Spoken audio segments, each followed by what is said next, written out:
La Marche est un podcast fiction, focalisé sur l'intimité. À chaque nouvelle écoute, un nouveau témoignage. Vous êtes à Paris, vous ouvrez la porte de l'un de vos voisins, et lorsque son monologue se termine, vous fermez doucement la porte. La Marche, 57,6 millions de kilomètres. Je ne sais plus très bien quelle heure il est. Ma vie est largement derrière moi, petite vie. Je ne dors plus beaucoup, comme si je n'avais plus le temps pour ça. Je ne sais plus quel goût est contenu dans la mer. Je n'ai pas eu une vie grandiose, et quand on est proche de la fin, on se demande même parfois si ça valait le coup. Tous ces coups de sang, ces douleurs, ces malheurs, si ça valait vraiment la peine, qu'on s'en serait presque passé. Parce qu'au bout du tunnel, ce n'est pas de la lumière qui nous attend. Alors à quoi bon ? C'est un sale trou noir qui nous attend, alors qu'on nous demande toujours un peu plus, de grandir, de se construire, de s'établir. Tout ça pourquoi ? Pour dégringoler dans ce trou noir.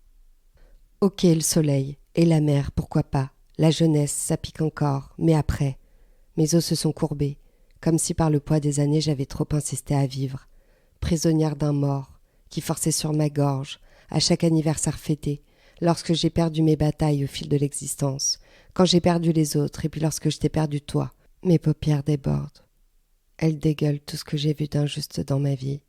Elle s'épuise sur mes joues sèches, une seule pièce de cristal de verre, fragile à l'intérieur comme à l'extérieur, si fragile que je frappe à l'extérieur en premier lieu, au cas où, pour ne pas me laisser faire, pour ne pas me faire avoir, pour ne plus être, au moins jusqu'à demain.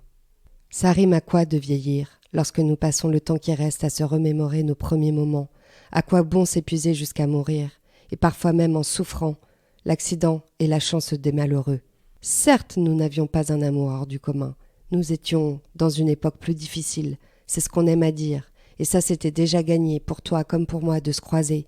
Ce n'était pas prévu de se croiser. Et mon charme déficient a fait l'affaire. J'avais fait l'effort de mettre un chandail d'Angleterre, à la mode fraîchement rapporté par une grande tante, inconnue au bataillon, histoire de guincher un peu. Maladroit, tu as su faire rire mes pires hantises de self-control. Il paraissait qu'à l'époque, l'amour c'était un truc pas fait comme vous. On ne s'aimait pas vraiment. On se disait que celui-ci ferait bien l'affaire. On ne savait pas très bien si on avait le temps de choisir, de prendre son temps. Parfois on prenait comme ça venait, pour ne pas finir vieille fille, tu sais. Oui, parfois on prenait le premier qui voulait bien se lancer. Alors quand on le croisait, même qu'une seule fois, on s'emballait tous. Toute la jeunesse, fallait se presser pour vivre un peu, avant les nouvelles bombes, fallait se faire rire pour pouvoir baiser un peu. D'abord la joue, puis enfanter rapidement, parce qu'à notre époque, on n'avait pas vraiment le temps. Fallait vite être important, aux yeux des autres d'abord. On n'avait d'ailleurs pas de grandes attentes, juste de la bienveillance pour traverser les décennies sans trop de chagrin.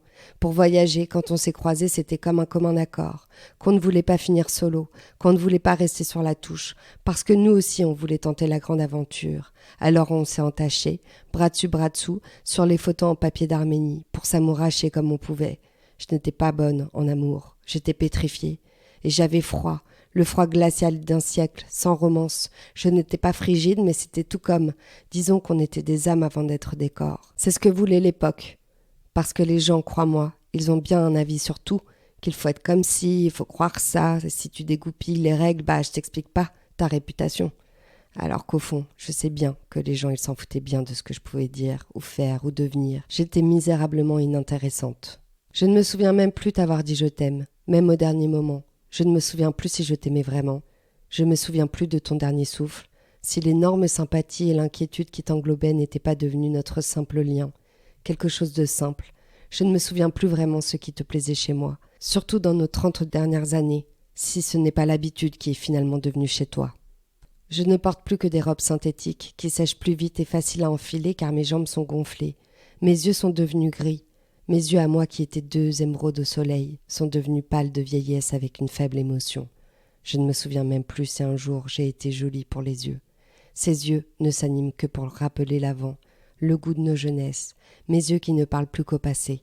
Mes lèvres fines restent serrées et les petits plis à leur coin confirment ma lassitude. Je ne participe plus à la vie. Alors que j'ai passé toute ma vie à m'inquiéter pour d'eux, lorsqu'il n'a fallu que quelques secondes pour t'arracher à des milliers d'années communes, quand on se retrouve de l'autre côté du miroir, sans même s'y attendre, sans même le vouloir, la vie devient alors un vieux papier photo que personne ne sait où ranger. Je repense à mon enfance, d'une toute autre époque. Je repense à mes parents, à mon enfance comme un papier mouillé, qui a vécu la boue et les repas restreints. Ces milliers d'années où l'ennui de ma jeunesse a dévoré l'amour de mes propres parents jusqu'à les voir mourir, dont je ne me suis d'ailleurs jamais vraiment consolée. Comment faire face aux rayons de supermarché, sans même pouvoir tenir mon panier, sans même pouvoir marcher, sans soulever la moitié du monde à chaque pas? Comment vivre sans ne plus jamais t'aimer? Comment supporter de vivre en sachant ne pas t'avoir assez aimé? Comment finalement devenir quelqu'un de bien, après toutes ces années, avant de mourir, lorsque le réveil de la solitude sonne enfin à ma porte et que la mort a su emporter ma seule fidèle compagnie, sans savoir comment vieillir sans toi, comme si ça faisait déjà trop longtemps. Devoir apprendre à vivre seule face à ma télé, sans jamais ta voix pour répondre aux questions au travers du salon, à quel moment je ne nous ai pas vu tomber à la fin de notre histoire d'amour. Sans comprendre le monde qui m'entoure, sans même l'apprécier, je me suis retournée vers Dieu, avant même de me préoccuper de mes enfants. Se sentir éloigné de tout, sauf de ces êtres qui nous appartenaient, à qui nous devions tout, la vérité, la dureté, comme la joie de vivre, et qui finalement ne nous appartiennent déjà plus. Devoir vous compter comme la vie peut être difficile, à vous apprendre à vous défendre, à vous sauver la vie contre vous-même, de vous voir un jour brisé, de voir vos regards se briser sur la vie elle-même, de vous sentir grandir malgré tout ce qu'on voulait, vous sentir grandir malgré nous, nos remparts, pour vous pousser dehors. J'ai dû vous faire aimer la vie encore un peu plus fort pour vous relever. Quelle a été ma réaction lorsque j'ai vu dans vos regards que votre insouciance avait disparu, celle qui vous berçait dans votre jeunesse? J'ai été comme sabré au cœur de croiser ces regards, profondément triste. Ce n'est pas vieillir qui affaiblit, mais de vous avoir vu vieillir, comprendre, accepter les affres de la vie, qui a plissé ma peau, fatigué mon cœur, rongé les os. Je vous ai tout donné, tout appris. Je vous ai regardé vivre comme au cinéma, impuissante. Alors je retourne le cube de photos dans tous les sens pour rappeler le glas de notre vie. Je tape mon ongle sur le plastique comme pour rappeler que j'y étais, que ces photos c'est les bribes de ma vie, parce que ça me rassure, parce que je vous ai pas vu devenir adulte et soucieux. Je me suis tue lorsque vous avez bravé vos propres erreurs, lorsque vous avez même parfois gâché vos chances d'être heureux, lorsque je vous ai vu, égoïstement, vous débattre, alors que vous étiez déjà noyé. Je n'ai pas su vous aider, mon mari non plus. Il n'a pas su vous aider. Il aurait bien aimé pourtant, il aurait presque tout fait, et ce, pour à peu près tout le monde. Mes morts me manquent, plus que les vivants. Des millions de raisons de penser qu'ils ont participé plus à ma vie que les vivants. Lorsque ton cœur a lâché, je n'ai eu plus que mes mains ridées pour sécher mon cœur une bonne fois pour toutes, une prière pour toutes celles que j'avais manqué de faire. Lorsque mon corps a courbé contre le tien une dernière fois, lorsque ton corps ne pesait plus que quelques grammes de ton âme que j'ai senti s'échapper à moi, lorsque ta chaleur t'a quitté, en même temps que la mienne, lorsque ton dernier moment fut partagé, ma mémoire qui travaillait pour deux s'est arrêtée comme un organe vital, lorsque je n'ai plus eu besoin d'assurer pour deux. Les vivants ne comprennent pas que je suis déjà ailleurs. Si on me place en bout de table, ce n'est pas à cause de la surdité, mais bien parce que mon regard est déjà vitré, que nos enfants sont déjà vieux, qu'on n'ose plus les regarder de leur avoir causé la vie, parce que comme des cons, on s'était dit qu'on ferait mieux, comme on mixait bien les molécules, à sachez que les corps et les gènes, ça on savait faire, et après on n'ose même plus les regarder dans les pupilles, nos gamins, parce qu'ils sont balafrés comme nous. Comment avoir peur de la mort quand l'amour de votre vie a eu la chance de partir avant vous, quand le quotidien est rythmé de silence et d'absence, de journées similaires? Parce que putain, on y va à la mort. On y va comme on vient à la vie.